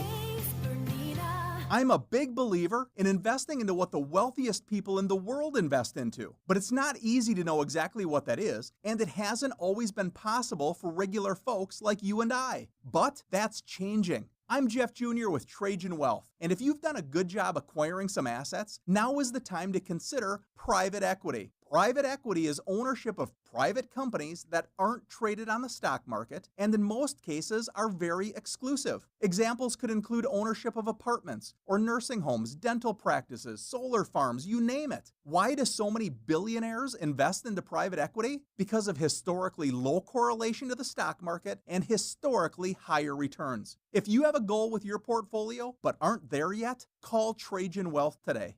Call 801-899-7600. That's 801-899-7600. Advisory services offered through Trajan Wealth, LLC, an SEC-registered investment advisor. May require accreditation. I'm Erin Mendenhall. No amount of crime is okay, but crime in Salt Lake City is at its lowest in years. We're putting more officers on the street, reducing response times, improving training, and we've partnered with the feds to take violent repeat offenders off our streets. I've worked hard to make our city safer. That's why our police and firefighters have endorsed me for a second term. I'm determined to keep our city moving forward, and I won't let anyone take us back. Paid for by Erin Mendenhall for Salt Lake City. This holiday season, Yes Heating, Air Conditioning, Plumbing, and Electric, part of the ARS network, would like to recognize those making a difference in our communities. Through our national ARS Cares Community Heroes program, we want to give back to a community hero for the positive impact they have made by giving them a new heating and cooling system or water heater. Take a minute to nominate your deserving community hero in need by visiting ars.com/ARS Cares. Go to KSLKids.com and donate to the KSL Give-a-thon. We need your help raising money for sick Utah kids receiving treatment at Primary Children's Hospital. Be a smile maker. An automatic gift each month helps save the lives of children all year long. Sponsored by J&J Garden Center in Layton. A big thanks to other generous sponsors, including Big Canyon Homes and Sugar House Industries, for their amazing support of the kids at Primary Children's. With the KSL Give-a-thon, we can't do it without you. Please give. Hey, Doug. Yes, Kathy? Tell folks about Window World Doors. Oh, yeah, thanks. We do entry doors, back doors, sliding patio doors, and storm doors. And I just love the amazing door styles and the colors. That's right, completely stained or painted, professionally installed with hardware. So call us today, 801-281-8111. Or visit WindowWorldUtah.com. Window World. Simply the best for less. That's no baloney. With the three things you need to know this hour, I'm Dan Bomas. First, a Republican candidate for the U.S. Senate from Utah is dealing with a lawsuit from a former employee. Second, Republican delegates from Senate District 22 will choose a new state senator this evening to replace Jacob Anderegg. And third, civilians in Gaza have no water or electricity as the fighting continues between Hamas and Israel. Right now, 55 degrees, mostly cloudy in Salt Lake City. And back to Inside Sources on KSL News Radio. Boyd Matheson divides rage from reason on Inside Sources. On rapid-fire days like today, where the news just keeps streaming in from our nation's capital, from an ever-changing battlefield and battlefront in Israel and along the border with Gaza and inside of Gaza, for that matter, we want to just slow down a little bit and just absorb a few of the things that we know for sure, some of the things that we can absolutely validate. It's so challenging, especially in the fog of war, as to what's really going on, what has happened, and what comes next. And so it's always important on this show that we slow it down, we go back to some of the comments and statements that have officially been made versus the rhetoric versus the social media posts, and make sure we have a very clear understanding of where we are. It's always the most important thing. If you ever want to chart a course to get somewhere, you have to really understand, where are you? It's like that awesome red dot on the map at the mall. It says you are here. It's important for us to know where we are in the context of everything going on. And so I want to go through just a few things that have taken place just in the last hours here that we've been trying to cover for you on KSL News Radio as we look at these latest updates. So let's begin with the White House press briefing. Strategic Communication Coordinator John Kirby spoke about the talks happening between the United States, Israel, and Egypt, and the possibility of giving civilians in Palestine a corridor to leave Gaza before the war develops further and more innocent lives are taken. Expressing some interest in the idea of safe passage in Gaza for civilians. Let me just say right up front, we're actively discussing this with our Israeli and our Egyptian counterparts. We support safe passage for civilians. The civilians are not to blame for what Hamas has done. They didn't do anything wrong, and we continue to support safe passage. I don't have an announcement to make today. I can't tell you a specific route or a corridor. I just want to make it clear that we are actively working on this with our Egyptian and our Israeli counterparts. Now, in that same news conference, John Kirby gave news that up to now, there's been no specific evidence that links Iran directly to the Hamas attack over the weekend. Israeli intelligence officials have said the same thing, although just within the last half hour, Israeli Prime Minister Benjamin Netanyahu has come out and did make some pretty specific links to Iran. So again, this is John Kirby saying we're not quite there yet, but again, it's ever-changing. Hamas wouldn't have been able to function at all had it not been for propping up by the Iranian regime. But we haven't seen any specific evidence that tells us they were witting, involved in the planning, or involved in the resourcing and the training that went into this very complex set of attacks over the weekend. So important perspective there. And I agree with John Kirby. I thought he framed that right. Again, being at that podium, that's no small task. That is no easy job. I think John Kirby does it exceptionally well. And he was very clear that they haven't connected all the dots yet in terms of Iran, but he began by saying Hamas could not function without Iran. They're being propped up by Iran. They're being supplied by Iran. And in many instances, we know there is training going on with the assistance of Iran. So those are important framing components as we move through this. No certainty in terms of this actual attack over the weekend. A lot of the signs point to that, but we're waiting for that to be confirmed.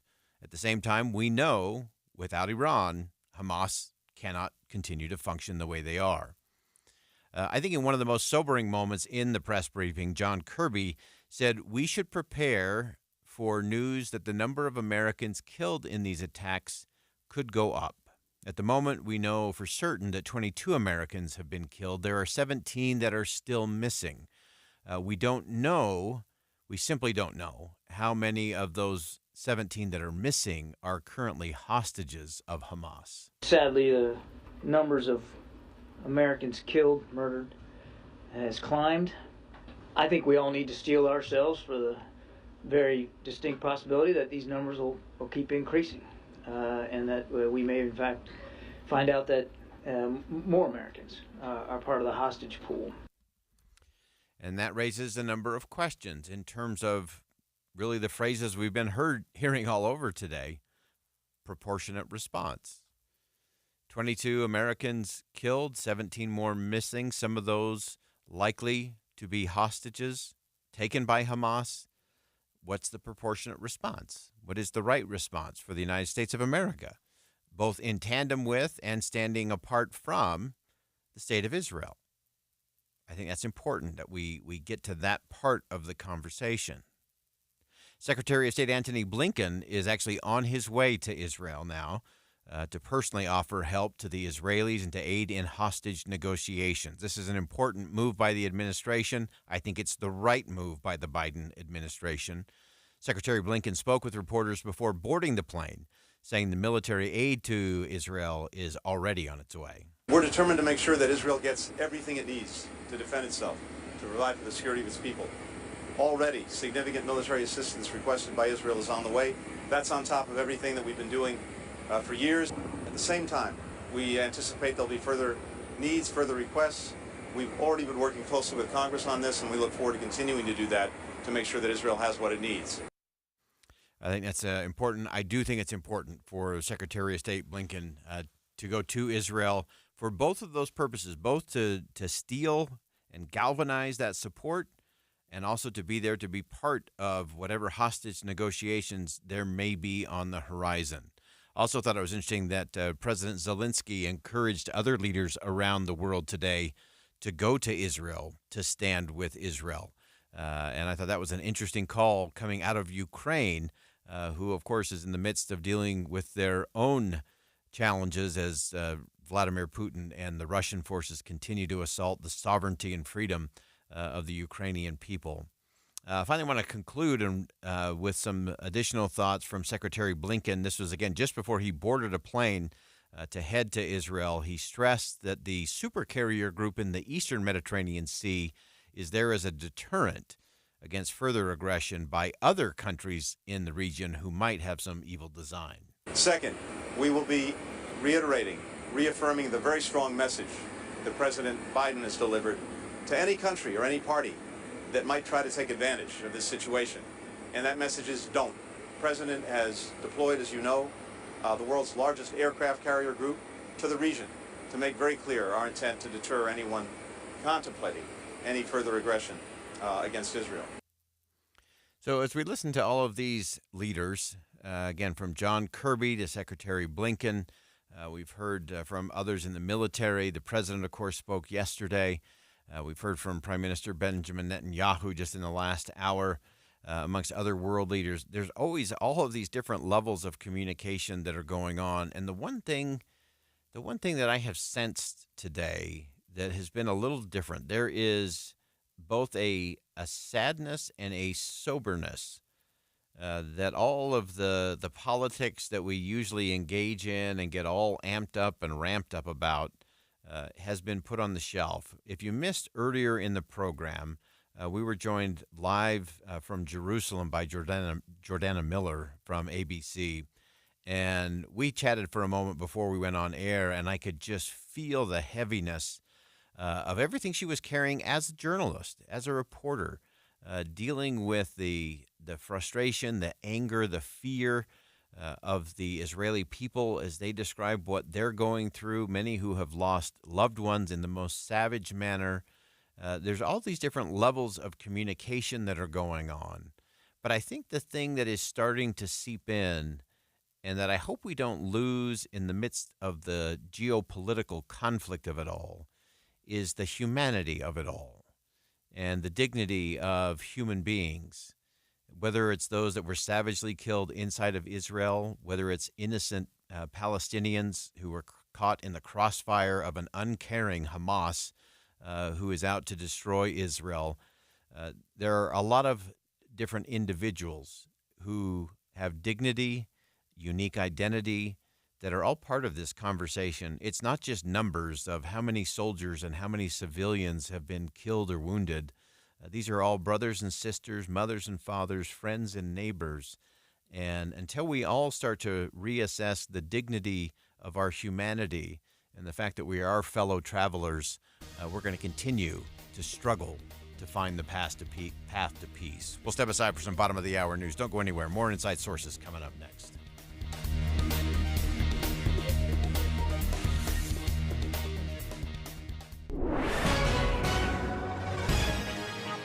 It's 2:30 at KSL News Radio. I'm Dan Bomas. KSL's top local story this hour.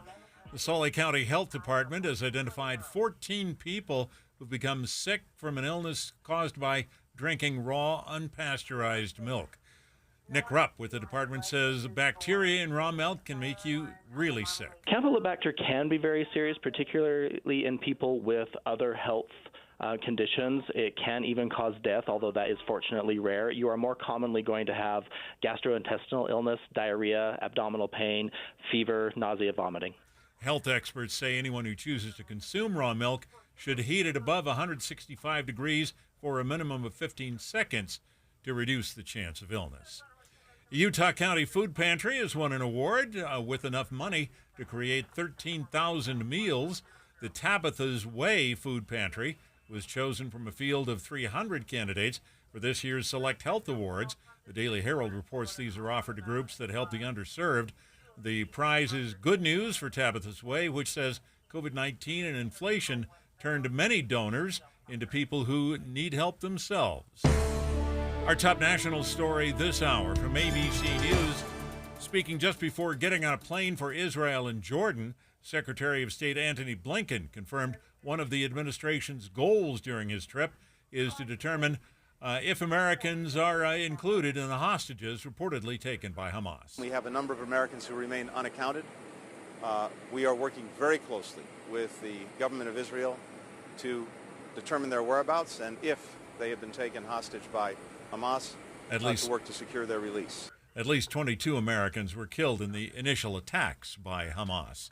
Your money at this moment, the Dow Jones average closing the trading day up 65 points, and the NASDAQ up 96 points.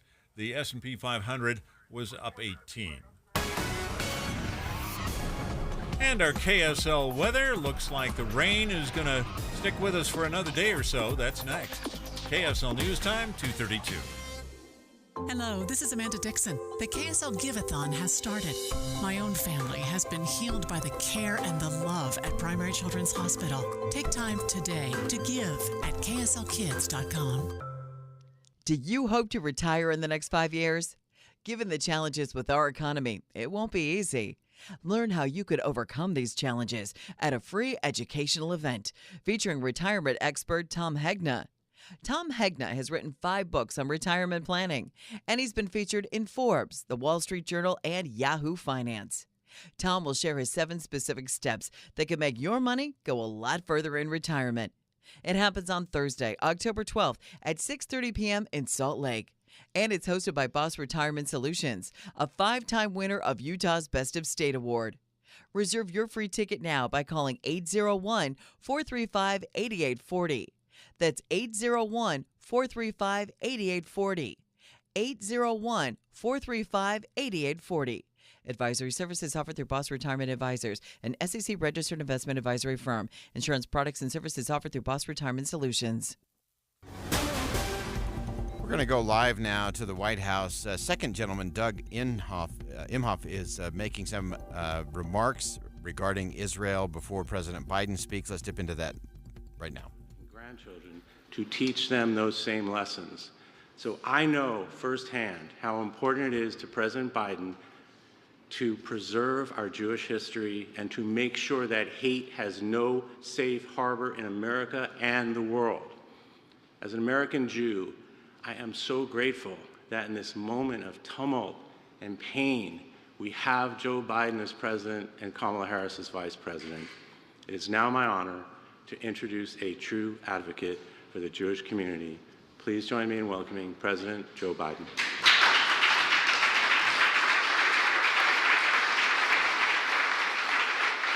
You've been listening to the second gentleman, Doug Imhoff. He's introduced President Joe Biden to make remarks about what is happening in Israel. Folks, I came first of all to say thank you. Thank you to all of you in this room. You've not only cared, but you've been breaking your neck the last couple of years to deal with this overall issue of anti-Semitism. And I know many of you are personally impacted by what's happened in Israel. There are thousands of dual citizens, maybe some of your relatives that are there. And Doug, I want to thank you for all the work you've done on behalf of our administration to combat anti-Semitism. And I apologize, I've been on the phone around the clock with our friends around the world, quite frankly, discussing what's going on in Israel. And I want you to know that I want to thank you as well for, all of you as well, for working, the work you're doing to bring comfort and in this moment of grief for those of you who are grieving as well. And you'll read this weekend in synagogue, the Torah teaches us that God made stars to, quote, give light on the earth and separate light from darkness. Give light on the earth and separate light from darkness. You know, it's been hard to find that light during the darkness of these past few days. When terrorist groups like Hamas brought not only terror but sheer evil to the world, evil that echoes the worst and matches, in some cases exceeds the worst atrocities of ISIS. More than 1,000 civilians slaughtered in Israel. And by the way, I've been speaking with a number of Israeli leaders, a number of leaders around the world, leaders in the region as well. And, you know, among those who have been victimized, this evil, who've been killed, are at least 22 American citizens.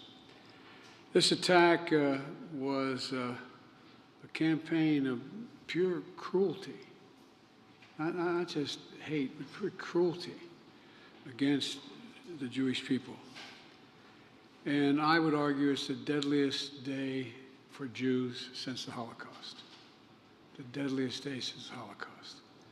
One of the worst chapters in human history that reminded us all that expression I learned from my dad early on, silence is complicity. Silence is complicity. It really is. And I want you to know, I think you've already figured it out, I refuse to be silent. I know you refuse to be silent. That's President Joe Biden speaking with Jewish community leaders there at the White House, expressing once again his support for the state of Israel. Of course, second gentleman, Doug Imhoff, introduced the president with his Jewish heritage and background. This is where President Biden has actually been much better. And this was a strong speech that he is delivering right now. We'll continue to monitor that and bring you any updates of any breaking news as it relates to anything that will impact the actual war on the ground or the United States participation, support, and strength and aid to Israel.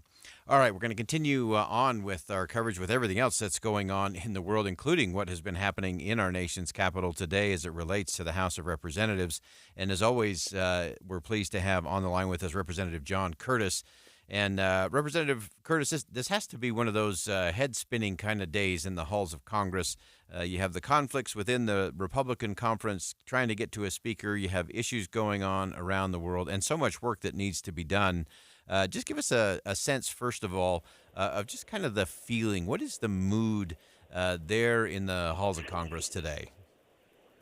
Well, I'll tell you, Boyd, it's got to be frustration because you just articulated it so well. So much work to do, so many important issues, not just for the state, the country, but for the world. And we're sitting in our offices right now waiting for a vote that they can't tell us when we'll take it or if we'll even take it today. And so give us a little sense in terms of that dynamic. Clearly, Representative Scalise came out with 113 votes to 99 for Jim Jordan. It appears that Representative Jordan is telling folks to let's get behind Scalise to be the new speaker. We heard Matt Gaetz just in the last 5 or 6 minutes say he looks forward to casting a vote for Steve Scalise for speaker. What else are you hearing amongst your colleagues there, and does that tend to make you believe you might get to a vote today, or is it still just too early to tell? Well, those are two very, very, very important statements from Jim and from Matt, and I hope the others will follow, because the conference has spoken. That is our pick, and as you've heard me talk about, the minnow effect, the majority in name only. If we can't come together and pick a speaker, we might as well not be in the majority. And so I hope that others will follow. I certainly know the mood in the conference was that the vast majority, whether it was Jim Jordan or Steve Scalise, were willing to follow whoever the team picked and move their vote over. And that was my posture as well. I think people felt like both of them were qualified to lead us. So whoever got the majority of the votes, the others were ready to fall behind. But we need literally everybody to fall behind. Maybe one or two we can lose, but we need literally everybody to fall behind. Yeah, vote for him. Yeah, getting to that 217, I guess, with a number of illnesses and absence and vacancies. Normally 218 number is only 217 today, so maybe that's an extra one to play with. But if that moves today, I think that would be good for the conference. I think it'd be good for the country in terms of messaging there. Give us some sense. You understand the international playing field and have unique perspective, both from your role in Congress and your business experience. Give us a sense in terms of the feeling as it relates to what's happening in Israel. And we're trying to get to understand the new calls that we've been hearing today for this proportionate response, or to not do things that might escalate things. Give us your sense, and what are your colleagues saying about that in the halls of Congress today? Well, let me just give you first my response. How do you do a proportional response to somebody who has done what Hamas has done? I don't blame Israel for, that's like basically saying, you can come in and slaughter some men, women, and children. And how is that right? To me, a proportionate response is unrealistic, not even called for, and the wrong answer. I think Israel must dominate and Hamas must go away. Now, when you ask what the mood in Congress is, there's a very real sense and a very real awareness that the Palestinians must be taken care of, and there are brothers and sisters too. This is not the Palestinians, this is Hamas. And I think it's really important for Congress to make that distinction. There are many good men, women, and families in the Gaza Strip who are Palestinians who are also victims here. And so the sense of Congress is, yes, we must be aware of that. We must be aware of Israel's right to be a state, to be accepted as a state, and to protect themselves. And I don't think those things need to conflict, but Hamas has to go. They are President Biden. Let's just acknowledge there's a few things we agree on, but we agree on the evil that's coming out of Hamas, and I don't think you can. There's no such thing as a proportionate response. I don't even know how you do that. Yeah, it's been one of the interesting things because it's one of those areas where sometimes our words actually prevent us from communicating the real conversation that we have to get to. And as you mentioned, there is a lot of sympathy there for those Palestinians in Gaza. Again, we have to separate, and I'm going to say this over and over because it's so easy to conflate. Hamas and the Palestinian people are different. And Hamas is the issue. They're victims as well. Yeah. And what did the Palestinians get out of what Hamas has done? Nothing but their own misery. They're under siege. We know during the White House press briefing that John Kirby said that there are some conversations going on between the United States and Israel and Egypt to help the civilians, if there's some way to create a corridor or something that I think is part of what you've been describing, Congressman, in terms of how do we make sure we maintain that dignity, humanity for our fellow travelers? Yes, and I tell you, not going to be easy to do. Hamas has so integrated themselves in the Gaza Strip that it's not realistic to say some innocent people aren't going to be harmed here, and I think all of us regret that. But I tell you, if the United States had a country on one of our borders that we generally got along with the people, but that there was a cancer within that was terrorist in nature, that was attacking our people and our children and our babies and our elders, like happened over in Israel, we would not stand back and say, let's give a proportionate response. We would wipe out the cancer. Yeah. And I think that's what Israel has said, is we have to get rid of the cancer. Yeah, and eradicating that cancer, I think, is the key to all of it. This is not proportional. Say if you have a real cancer, you're not going to say, well, I'm just gonna do a proportional response to my cancer until I feel a little better, because it's not going to go away. It'll just remanifest itself. It's not going to go away. Yeah, and just like with cancer, you treat it with chemo, cells around that cancer are damaged, and I wish it were other than that, but unfortunately, the Palestinians are going to feel some repercussions from this, and I regret that, but I don't know how we prevent that. Yeah, well, Representative John Curtis, on a very busy day in our nation's capital, we always appreciate you making time for us and for our listeners to break things down and to step back, to zoom out and look at things from the right principle so we can get to the right policy, so we can get to the right result. We appreciate your leadership back in our nation's capital. Thanks so much for joining us today. You bet, Boyd. Have a good day. All right. Again, that's Representative John Curtis joining us live from Washington, D.C. Things happening within the Republican conference. We'll continue to monitor that. It is possible there could be a vote on the speakership later on today, or worst case scenario, I think it will be nudged into tomorrow. And then those crucial conversation as it relates to the United States support for Israel and what Israel can do to defend itself and to eradicate Hamas, the cancer that has so brutalized innocent lives in Israel and in other places around the world, we should note.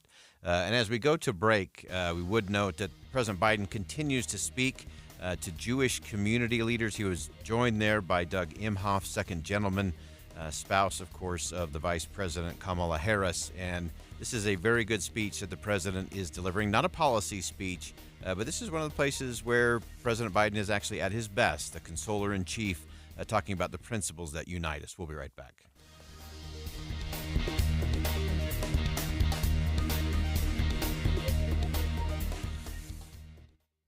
As the weather turns colder, this is when you need to get those new windows. So call Advanced Window Products. They'll replace your single-pane, rickety old windows with stylish, state-of-the-art double-pane windows with precision frames. You pick the style and color. They're custom-made right here in Salt Lake City. This company is so Utah. It's run by two guys who grew up here, Jake Weber and Utes defensive star Nate Orchard, the mayor of Sacktown with 7 NFL seasons under his belt. Great guys, great company, building high-quality windows for 37 years. Unlike other companies, they build the windows, they install the windows, and they guarantee them for life. No middleman. There's Jake, Nate, and their team, and there's you. Saving on the highest quality windows. Right now, before winter, get $2,000 off 10 windows or more, and they offer 60 months, 0% financing. So call Advanced Window Products now. You could have stylish new windows in 8 weeks. 801-850-9100. 801-850-9100, or visit AdvancedWindowsUSA.com. When it comes to making plans, you are the best. What about those round trips that you plan in advance, which are perfect on your way there and perfect on your way back? Or those meetings with friends for which you make a group chat 3 months before so that nobody or anything is missing? Or your daughter's first birthday party. You planned it with such dedication that instead of the first, it felt like our 15's. The same way you plan each detail for those moments. Start planning to protect you and your loved ones from a natural disaster. Sign up for local weather and emergency alerts. Prepare an emergency kit and make a family communications plan. Protecting your family is the best plan you can make. Get started at ready.gov/plan. Brought to you by FEMA and the Ad Council. Do you hope to retire in the next 5 years? Given the challenges with our economy, it won't be easy. Learn how you could overcome these challenges at a free educational event featuring retirement expert Tom Hegna. Tom Hegna has written 5 books on retirement planning, and he's been featured in Forbes, The Wall Street Journal, and Yahoo Finance. Tom will share his 7 specific steps that can make your money go a lot further in retirement. It happens on Thursday, October 12th at 6:30 p.m. in Salt Lake. And it's hosted by Boss Retirement Solutions, a 5-time winner of Utah's Best of State Award. Reserve your free ticket now by calling 801-435-8840. That's 801-435-8840. 801-435-8840. Advisory services offered through Boss Retirement Advisors, an SEC-registered investment advisory firm. Insurance products and services offered through Boss Retirement Solutions. Hi, this is Doug Wright. No doubt about it, fall is my absolute favorite time of the year. Think of all the things that are going on.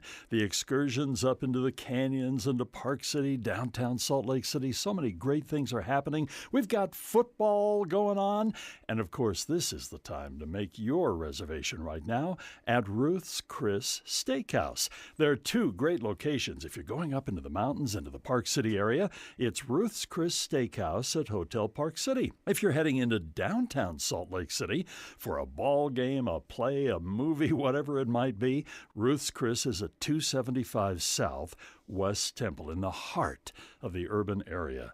I want you to try their delicious entrees. Of course, they're well known for steak. That makes sense, but it's seafood and poultry and lamb and so much more. The desserts and, of course, the side dishes, all at Ruth's Chris Steakhouse. Make your reservation for fall now. Do you find yourself stuck in a timeshare? Get the real facts about the timeshare industry and your options for cancellation.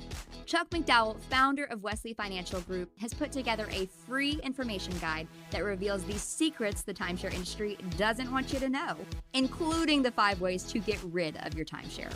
Call now and get this timeshare cancellation guide absolutely free. Call 800-330-2929. That's 800-330-2929. 800-330-2929. At Common Spirit Holy Cross Hospitals, we're honored to carry the legacy of our namesake and to extend the legacy of care in our communities. We're part of 20 hospitals and 240 clinics across Colorado, Kansas, and Utah. Learn more at holycrossutah.org. With our roots in northern Utah, Common Spirit Holy Cross Hospitals have a legacy of caring to help every person be whole and healthy. We're part of 20 hospitals and 240 clinics across Colorado, Kansas, and Utah. Learn more at holycrossutah.org.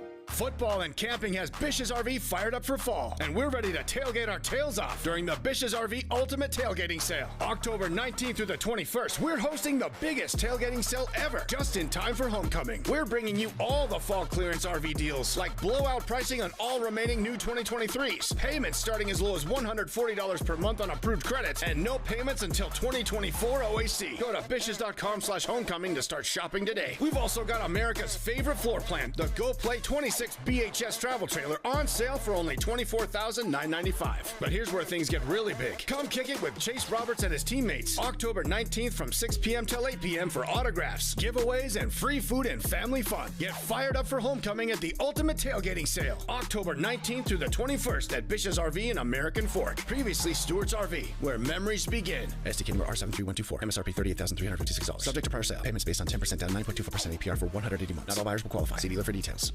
Save $2,500 on a new furnace and air conditioner from Any Hour Services. For more information, call Any Hour Services or schedule a free estimate online at anyhourservices.com.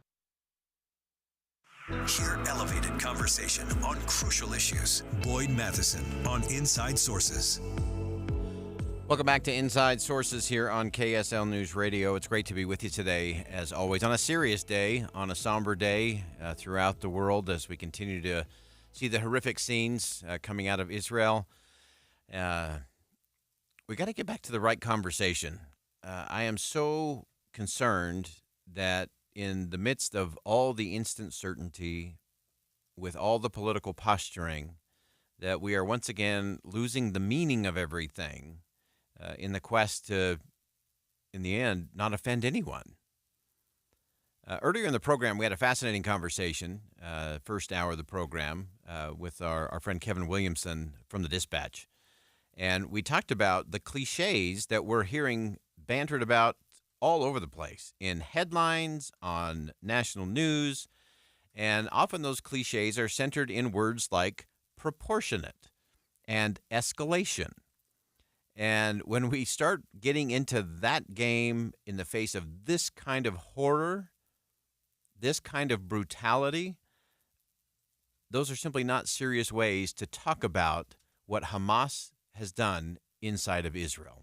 And one thing I really, really hate in public life is when there's something serious going on in the world and we insist on talking about it in some stupid and meaningless way, which is one of the things that we do with these words proportionate and escalation.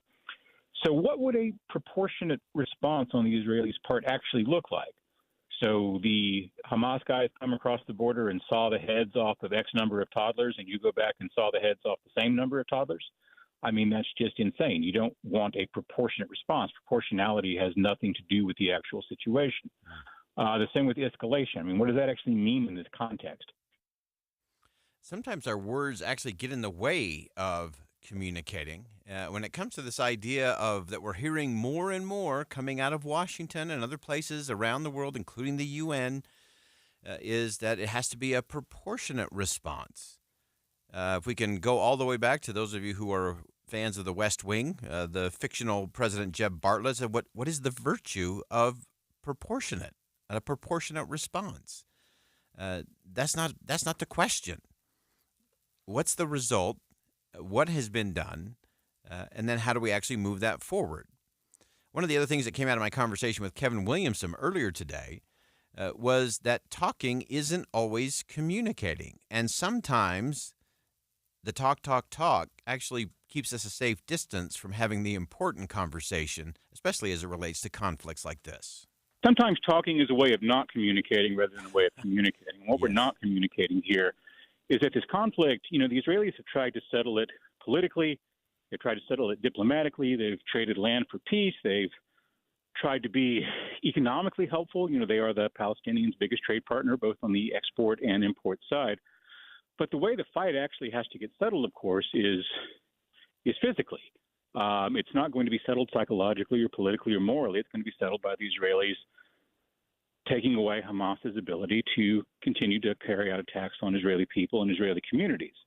And that's where the proportionality and escalation stuff all really becomes very silly, because the question isn't is X in proportion to Y, but does what they're going to do produce the outcome they want it to? So it's about producing the outcome that we need. In my conversation with Kevin Williamson and also the conversation I just had with Representative John Curtis back in our nation's capital, they both put it in perspective of if this happened in the United States, the question of proportionality would be a completely different kind of conversation. And again, if it were the United States acting in our own national defense, we would understand this pretty easily. There's never really any question of proportionality when it comes to our national security. What we do is we say, well, we have this problem, and here's the thing we have to do to solve it. And, of course, we will try to minimize harms to civilians and collateral damage and all that sort of thing. But you're going to go out and do what needs to be done to solve the problem first and foremost. And that raises questions that people don't want to talk about, like why do you allow Hamas to act as a semi-sovereign power? Yeah. When obviously it can't be trusted to do that. But if it's not Hamas, then it's going to be someone else, and that raises all sorts of difficult, thorny political questions about whether Palestinian sovereignty over Gaza is something that's politically and geopolitically acceptable at all in the long term, whether it's actually consistent with everyone's long-term peace and self-interest. So the words have meaning, the meaning matters, and I think we have to look at the desired results. We have to eradicate the cancer that is Hamas, because it's not only inflicting harm and devastation on the Israeli people, it's also inflicting harm and devastation on the Palestinian people. And so we have to get to the right kind of conversation when it comes to all of this. And sometimes it's too cute by half when it comes to the politics of it and the bumper sticker slogan of it all. And it prevents us from the right conversation that will ultimately lead to preserving the dignity and the humanity of everyone and give us a bridge that will actually get us to lasting peace. Well, that wraps it up for us on Inside Sources today here on KSL News Radio. Thank you for joining us. I am Boyd Matheson, and as always, as you go out into the world today, make sure you see something that inspires